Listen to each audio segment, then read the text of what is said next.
तो अब हम लोग उदाहरण देंगे कोवेरिएंट वेक्टर का। कोवेरिएंट वेक्टर अथवा कोवेरिएंट टेंसर ऑफ रैंक 1।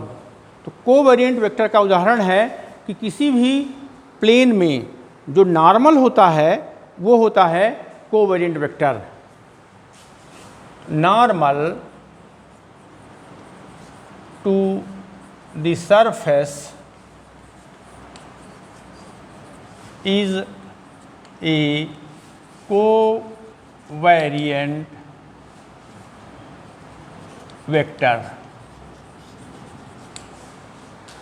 तो जैसा नॉर्मल जानते हैं टेंजेंट होता है, और नॉर्मल में मीन्स ऐसी रेखा जो पॉइंट ऑफ कांटेक्ट से परपेंडिकुलर हो, जो टेंजेंट से टेंजेंट लाइन के परपेंडिकुलर हो और जो पॉइंट ऑफ कांटेक्ट है वहाँ से गुजरती हो।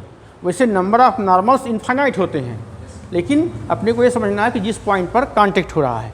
तो समझ लीजिए, जैसे मान लीजिए ये कोई सरफेस है, ये कोई सरफेस है। 3 डायमेंशनल में हम लोग कहते हैं F X Y Z equal to C. इसका समीकरण होता है F X Y Z equal to C. और ये जो है इस पर कोई ये नॉर्मल है ये। तो हमको प्रूफ करना है, यानी उदाहरण देना है, जो नॉर्मल होता है किसी भी सरफेस में ये कोवेरिएंट वेक्टर होता है। So let F X I is equal to C be a surface. अब ये तो हो गया वन फ्रेम ऑफ रेफरेंस। अब दूसरे में जैसे ही देखते हैं आप,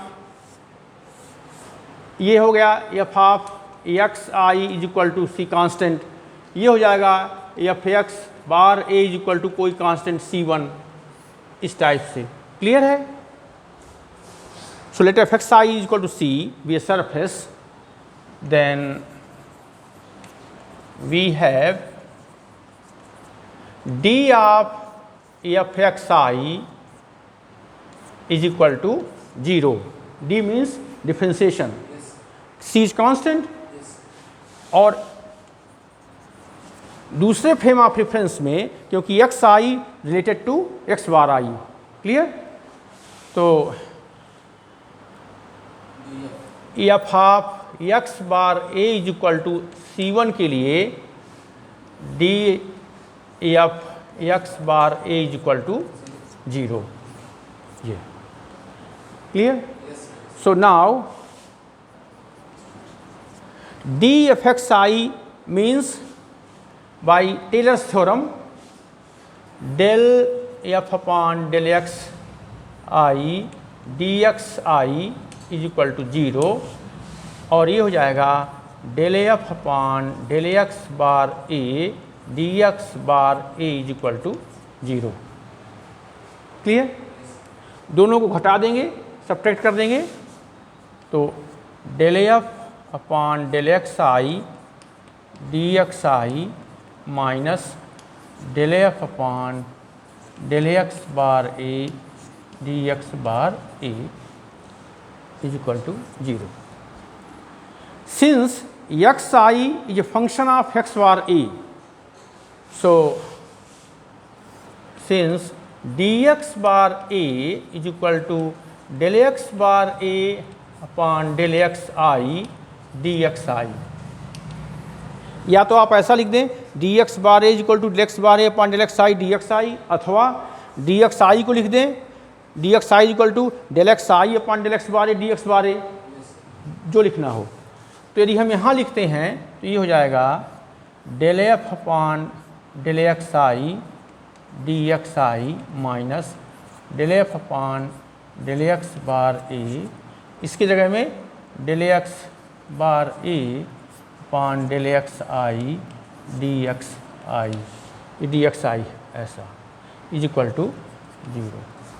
दोनों में डी एक्स आई कॉमन है, तो del F upon del x I minus del F upon del x bar A del x bar A upon del x I D x I equal to 0।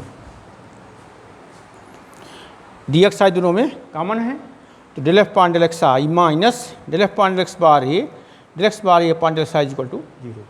अब यहाँ पर ये बड़े ब्रैकेट में जो है इसको a मानिए, इसको b, तो a into B equal to 0, either a equal to 0 और b equal to 0। Since D x I not equal to 0, ये डी एक्स आई क्या है, लीनियरली इंडिपेंडेंट वेक्टर्स, तो 0 नहीं होते हैं। जो यानी D x I not equal to 0, इसका मतलब क्या हो जाएगा, del F upon del x I minus del F upon del x bar A del x bar A upon del x I is equal to 0